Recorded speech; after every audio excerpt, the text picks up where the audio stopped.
सतनाम सिंह संधू जी, उपस्थित अन्य जनप्रतिनिधिगण, देवी और सज्जनों, चंडीगढ़ आने से लगता है कि अपनों के बीच आ गया हूं।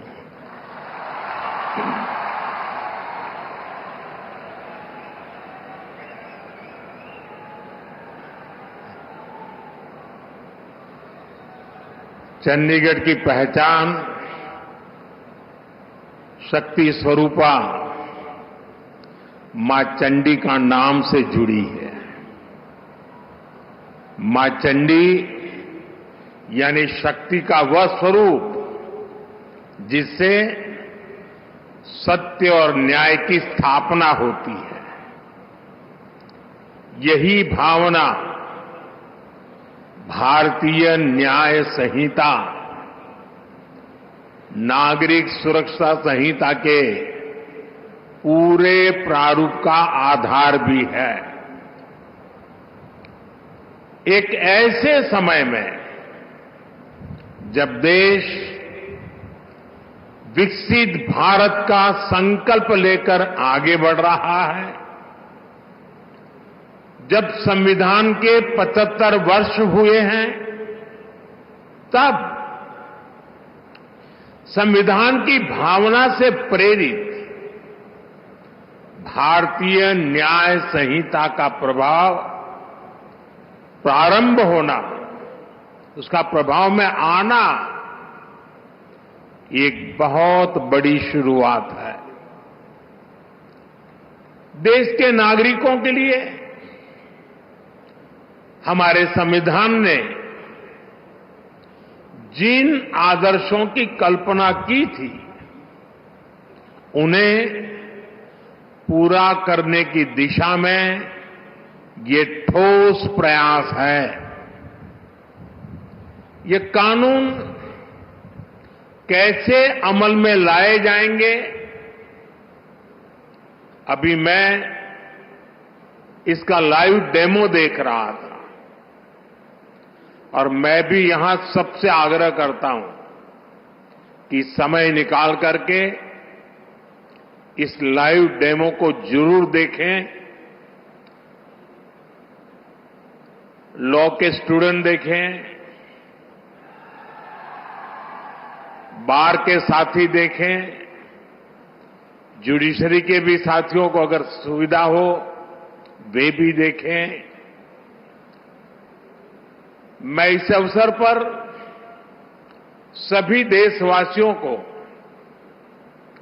भारतीय न्याय संहिता, नागरिक संहिता के लागू होने की अनेक अनेक शुभकामनाएं देता हूं और चंडीगढ़ प्रशासन से जुड़े सबको बधाई देता हूं। साथियों, देश की नई न्याय संहिता अपने आप में जितना समग्र दस्तावेज है, इसको बनाने की प्रक्रिया भी उतनी ही व्यापक रही है। इसमें देश के कितने ही महान संविधानविदों और कानूनविदों की मेहनत जुड़ी है। गृह मंत्रालय ने इसे लेकर जनवरी 2020 में सुझाव मांगे थे। इसमें देश के मुख्य न्यायाधीशों का सुझाव और मार्गदर्शन रहा। इनमें हाई कोर्ट्स के चीफ जस्टिस, उन्होंने भरपूर सहयोग दिया। देश का supreme court, 16 high court, judicial academies, अनेकों लॉ इंस्टीट्यूशंस, सिविल सोसाइटी के लोग, अन्य बुद्धिजीवी, इन सब ने वर्षों तक मंथन किया, संवाद किया अपने अनुभवों को पिरोया। आधुनिक परिप्रेक्ष्य में देश की जरूरतों पर चर्चा की गई। आजादी के 7 दशकों में न्याय व्यवस्था के सामने जो चैलेंजेज आए, उन पर गहन मंथन किया गया। हर कानून का व्यवहारिक पक्ष देखा गया। फ्यूचरिस्टिक पैरामीटर्स पर उसे कसा गया। तब भारतीय न्याय संहिता अपने इस स्वरूप में हमारे सामने आई है। मैं इसके लिए देश के सुप्रीम कोर्ट का, ऑनरेबल जजेस का, देश की सभी हाई कोर्ट्स का, विशेषकर हरियाणा पंजाब हाई कोर्ट का मैं विशेष आभार प्रकट करता हूं। मैं बार का भी धन्यवाद करता हूं कि जिन्होंने आगे आकर इस न्याय संहिता की ओनरशिप ली है। बार के सभी साथी बहुत बहुत अभिनंदन के अधिकारी हैं। मुझे भरोसा है सबके सहयोग से बनी भारत की ये न्याय संहिता भारत की न्याय यात्रा में मील का पत्थर साबित होगी। साथियों, हमारे देश ने 1947 में आजादी हासिल की थी। आप कल्पना करिए, सदियों की गुलामी के बाद जब हमारा देश आजाद हुआ, पीढ़ियों के इंतजार के बाद, लक्षावधि लोगों के बलिदानों के बाद जब आजादी की सुबह आई, तब कैसे कैसे सपने थे, देश में कितना उत्साह था। देशवासियों ने भी सोचा था अंग्रेज गए हैं तो अंग्रेजी कानूनों से भी मुक्ति मिलेगी। अंग्रेजों के अत्याचार का, उनके शोषण का जरिया ये कानून ही तो थे। ये कानून बनाए भी तब गए थे जब अंग्रेजी सत्ता भारत पर अपना शिकंजा बनाए रखने के लिए कुछ भी करने को तैयार थी। 1857 में, और मेरे नौजवान साथियों को मैं कहूंगा याद रखिए, 1857 में देश का पहला बड़ा स्वाधीनता संग्राम लड़ा गया। उस 1857 के स्वातंत्र संग्राम ने अंग्रेजी हुकूमत की जड़ें हिला दी थी। देश के हर कोने में बहुत बड़ी चुनौती पैदा कर दी थी। तब जाकर के उसके जवाब में अंग्रेज 1860 में, 3 साल के बाद, इंडियन पिनल कोड यानी आईपीसी लेकर आए। फिर कुछ साल बाद इंडियन एविडेंस एक्ट लाया गया और फिर सीआरपीसी का पहला ढांचा अस्तित्व में आया। इन कानूनों की सोच और मकसद यही था कि भारतीयों को दंड दिया जाए, गुलाम रखा जाए। और दुर्भाग्य देखिए, आजादी के बाद दशकों तक हमारे कानून उसी दंड संहिता और पिनल माइंडसेट के इर्द गिर्द ही घूमते रहे, मंडराते रहे। और जिनका इस्तेमाल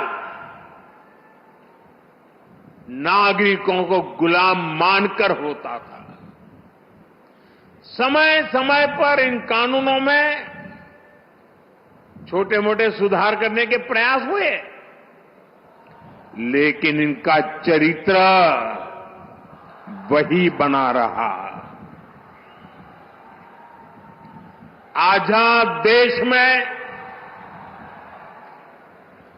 गुलामों के लिए बने कानूनों को क्यों ढोया जाए? ये सवाल न हमने खुद से पूछा, न शासन कर रहे लोगों ने इस पर विचार करने की जरूरत समझी। गुलामी की इस मानसिकता ने भारत की प्रगति को, भारत की विकास यात्रा को बहुत ज्यादा प्रभावित किया। साथियों, देश अब उस कॉलोनियल माइंडसेट से बाहर निकले, राष्ट्र के सामर्थ्य का प्रयोग राष्ट्र निर्माण में हो, इसके लिए राष्ट्रीय चिंतन आवश्यक था। और इसलिए मैंने 15 अगस्त को लाल किले से गुलामी की मानसिकता से मुक्ति का संकल्प देश के सामने रखा था। अब भारतीय न्याय संहिता, नागरिक संहिता, इसके जरिए देश ने उस दिशा में एक और मजबूत कदम उठाया है। हमारी न्याय संहिता of the people, by the people, for the people की उस भावना को सशक्त कर रही है जो लोकतंत्र का आधार होती है। साथियों, न्याय संहिता समानता, समरसता और सामाजिक न्याय के विचारों से बुनी गई है।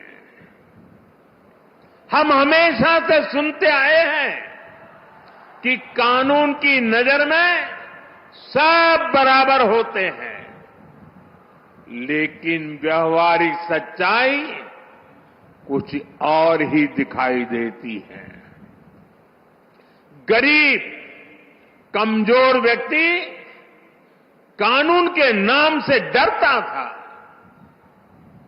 जहां तक संभव होता था वो कोर्ट, कचहरी और थाने में कदम रखने से डरता था। अब भारतीय न्याय संहिता समाज के इस मनोविज्ञान को बदलने का काम करेगी। उसे भरोसा होगा कि देश का कानून समानता की, इक्वालिटी की गारंटी है।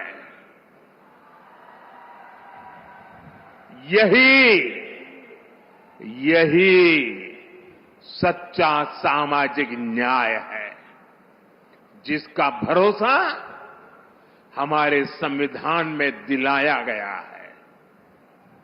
साथियों, भारतीय न्याय संहिता, भारतीय नागरिक सुरक्षा संहिता हर पीड़ित के प्रति संवेदनशीलता से परिपूर्ण है। देश के नागरिकों को इसकी बारीकियों का पता चलना ये भी उतना ही आवश्यक है। इसलिए मैं चाहूंगा आज यहां चंडीगढ़ में दिखाए लाइव डेमो को हर राज्य की पुलिस को अपने यहां प्रचारित प्रसारित करना चाहिए। जैसे शिकायत के 90 दिनों के भीतर पीड़ित को केस की प्रगति से संबंधित जानकारी देनी होगी। ये जानकारी एसएमएस जैसी डिजिटल सेवाओं के जरिए सीधे उस तक पहुंचेगी। पुलिस के काम में बाधा डालने वाले व्यक्ति के खिलाफ एक्शन लेने की व्यवस्था बनाई गई है। महिलाओं की सुरक्षा के लिए न्याय संहिता में एक अलग चैप्टर रखा गया है।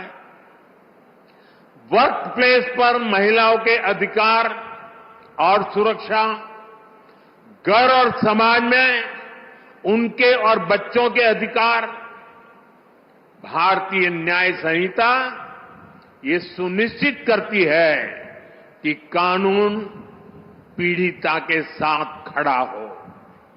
इसमें एक और अहम प्रावधान किया गया है। अब महिलाओं के खिलाफ बलात्कार जैसे घृणित अपराधों में पहली हियरिंग से 60 दिन के भीतर चार्ज फ्रेम करने ही होंगे।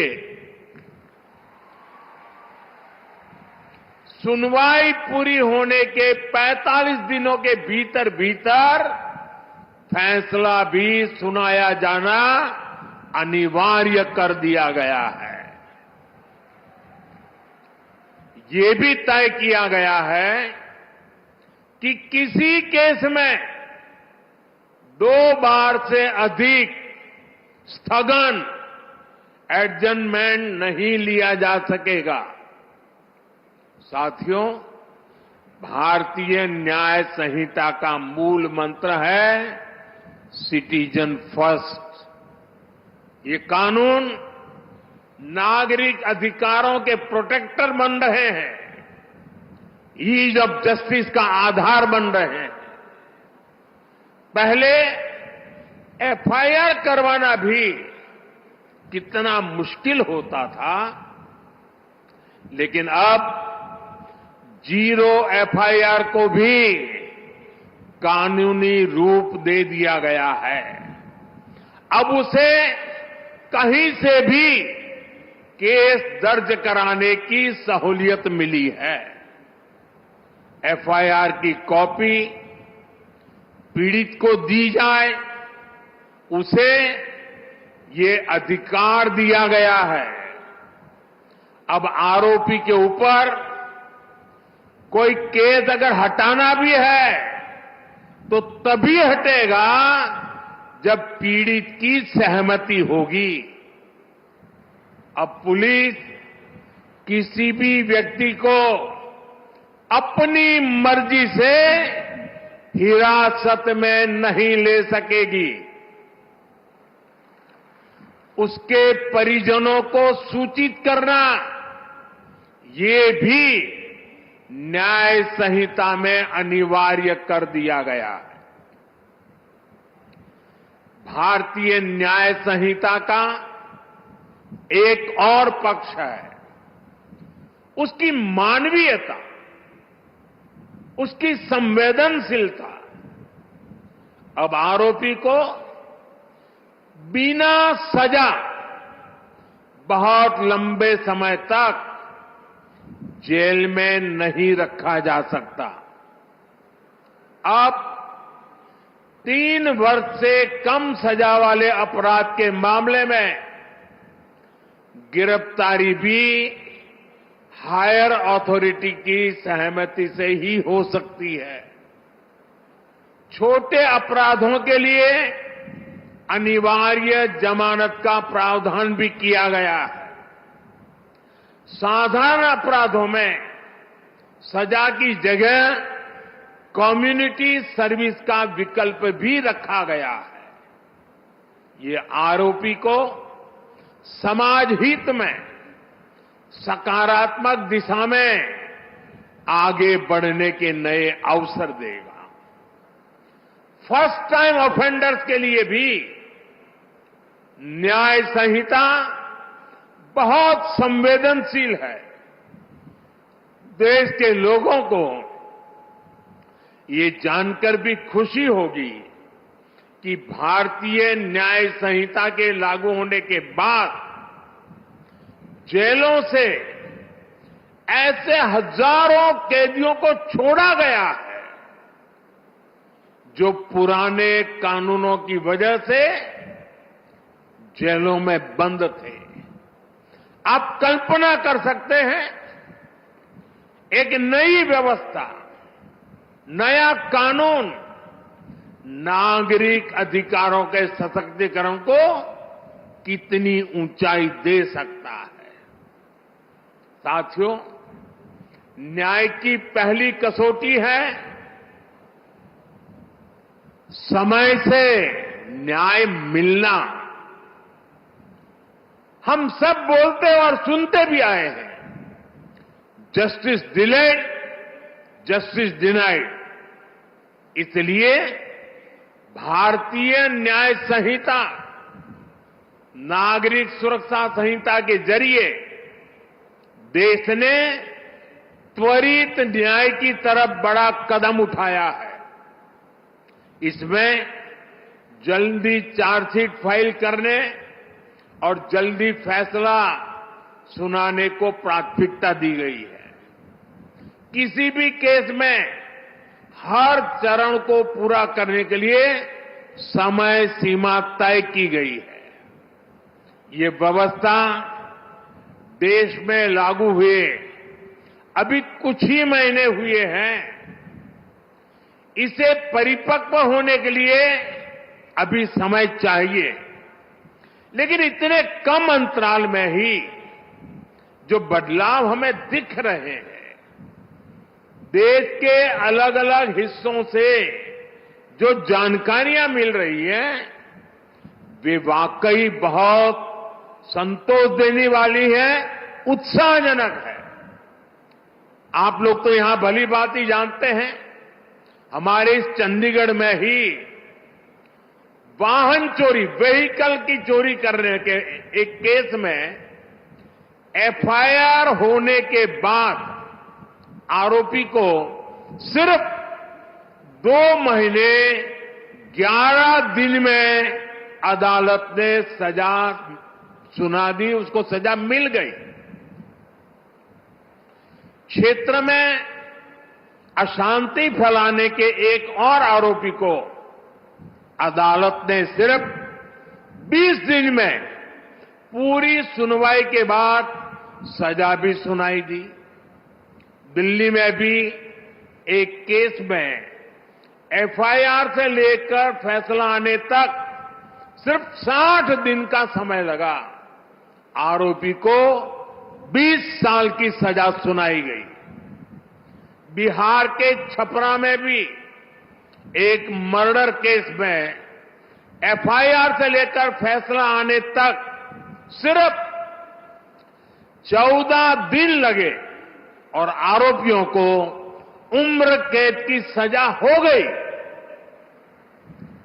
ये फैसले दिखाते हैं कि भारतीय न्याय संहिता की ताकत क्या है, उसका प्रभाव क्या है।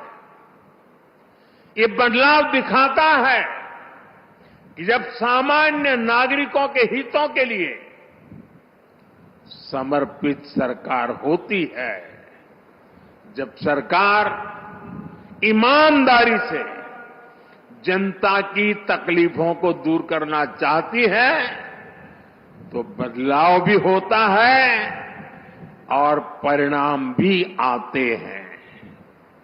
मैं चाहूंगा कि देश में इन फैसलों की ज्यादा से ज्यादा चर्चा हो, ताकि हर भारतीय को पता चले कि न्याय के लिए उसकी शक्ति कितनी बढ़ गई है। इससे अपराधियों को भी पता चलेगा कि अब तारीख पर तारीख के दिन लद गए हैं। साथियों, नियम और या कानून तभी प्रभावी रहते हैं जब समय के मुताबिक प्रासंगिक हो। आज दुनिया इतनी तेजी से बदल रही है, अपराध और अपराधियों के तौर तरीके बदल गए हैं। ऐसे में 19वीं शताब्दी में जड़े जमाए कोई व्यवस्था कैसे व्यवहारिक हो सकती थी। इसलिए हमने इन कानूनों को भारतीय बनाने के साथ साथ आधुनिक भी बनाया है। यहां अभी हमने देखा भी कि अब डिजिटल एविडेंस को भी कैसे एक महत्वपूर्ण साक्ष्य के रूप में रखा गया है। जांच के दौरान सबूतों से छेड़छाड़ न हो, इसके लिए पूरे प्रोसेस की वीडियोग्राफी को अनिवार्य किया गया है। नए कानूनों को लागू करने के लिए ई साक्ष्य, न्याय श्रुति, न्याय सेतु, ई समान पोर्टल जैसे उपयोगी साधन तैयार किए गए हैं। अब कोर्ट और पुलिस की तरफ से सीधे फोन पर इलेक्ट्रॉनिक मीडियम से सम्मन सर्व किए जा कर सकते हैं।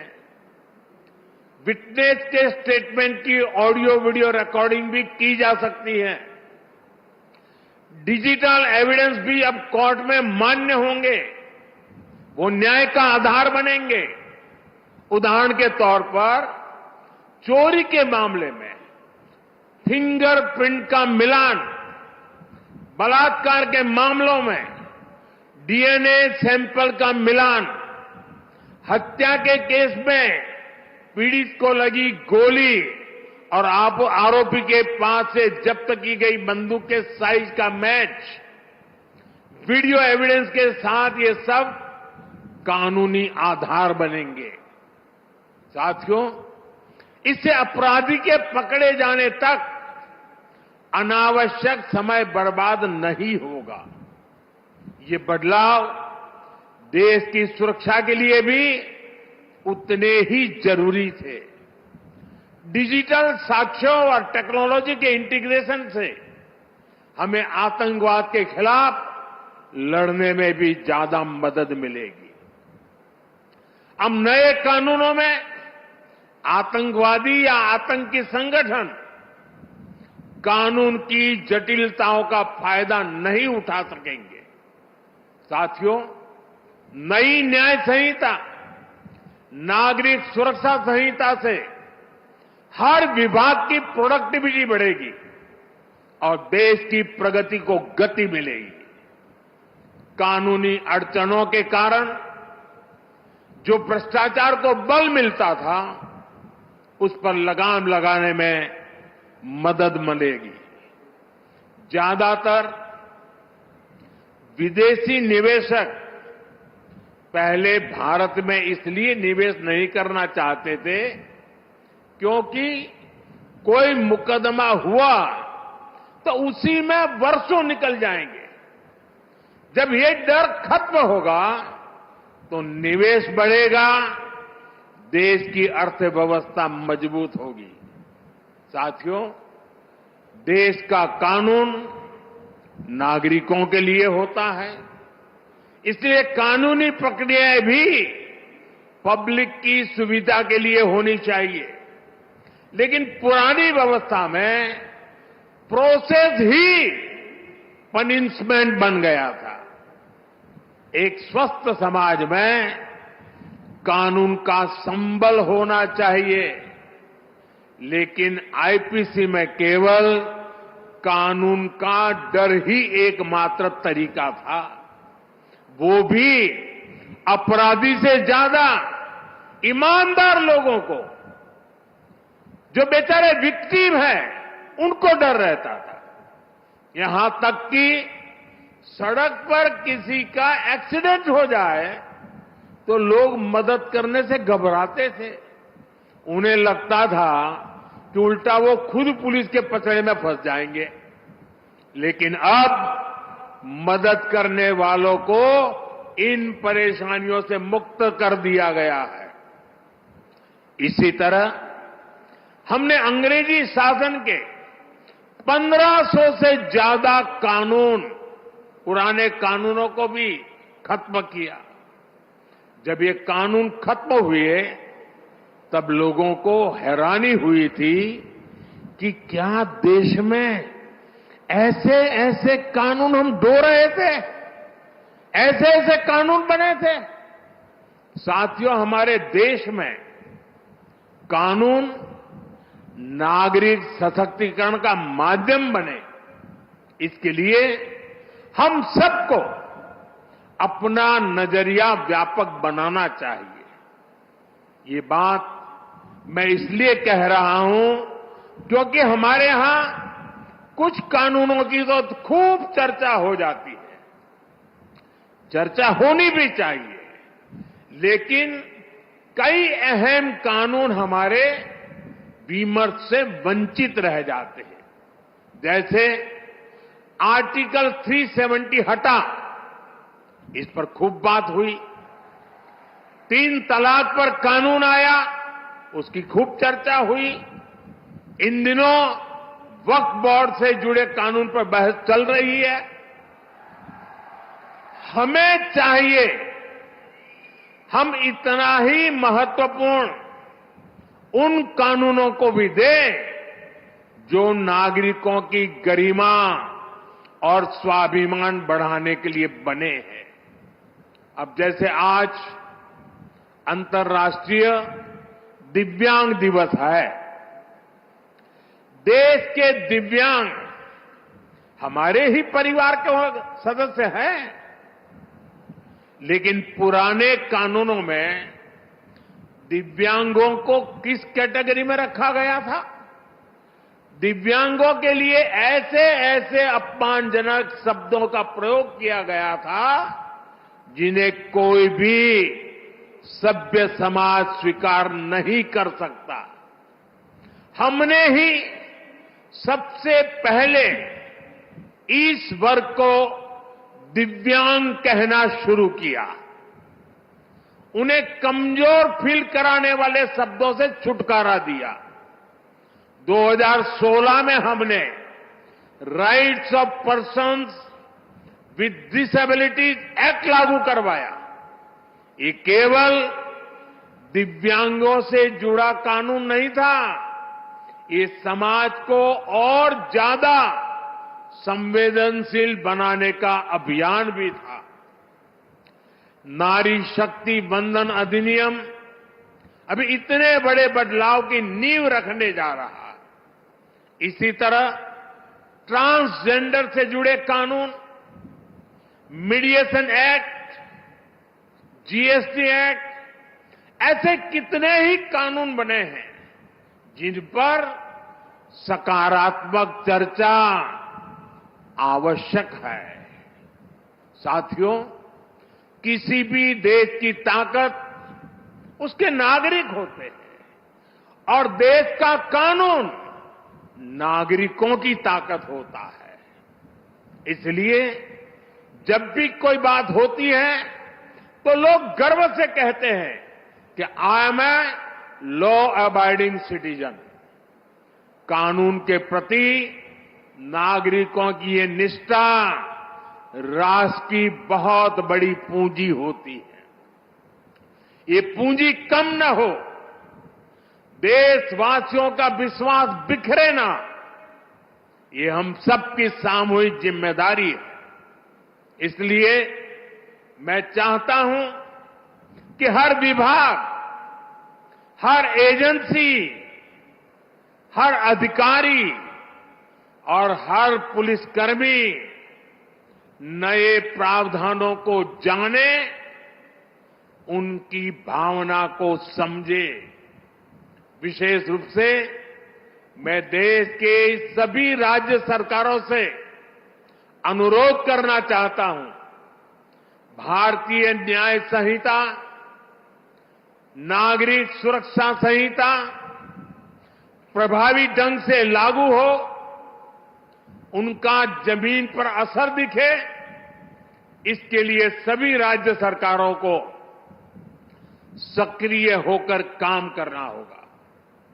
और मेरा फिर कहना है, नागरिकों को अपने इन अधिकारों की ज्यादा से ज्यादा जानकारी होनी चाहिए। हमें मिलकर इसके लिए प्रयास करना है, क्योंकि ये जितना प्रभावी तरीके से लागू होंगे, हम देश को उतना ही बेहतर भविष्य दे पाएंगे। ये भविष्य आपके भी और आपके बच्चों का भी जीवन तय करने वाला है, आपके सर्विस सेटिस्फैक्शन को तय करने वाला है। मुझे विश्वास है, हम सब मिलकर इस दिशा में काम करेंगे, राष्ट्र निर्माण में अपनी भूमिका बढ़ाएंगे। इसी के साथ आप सभी को, सभी देशवासियों को एक बार फिर भारतीय न्याय संहिता, नागरिक सुरक्षा संहिता की बहुत बहुत शुभकामनाएं देता हूं।